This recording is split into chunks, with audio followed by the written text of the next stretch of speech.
Welcome to the Slop Farm. Enjoy the video.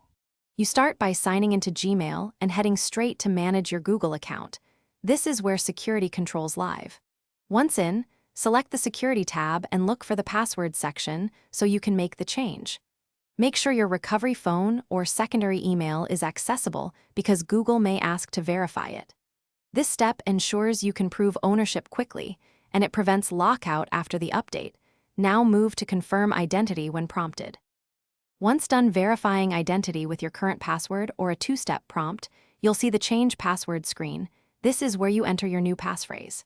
Choose a password at least 12 characters long that mixes uppercase, lowercase, numbers, and symbols to resist guessing and breaches. Make sure it is unique versus passwords used elsewhere and not based on personal data. After typing it twice to confirm, hit Save.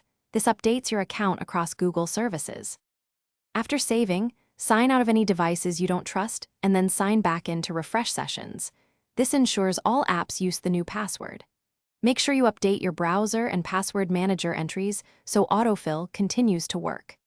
If something goes wrong and you get locked out, use account recovery with your recovery phone or secondary email and try recent device verification.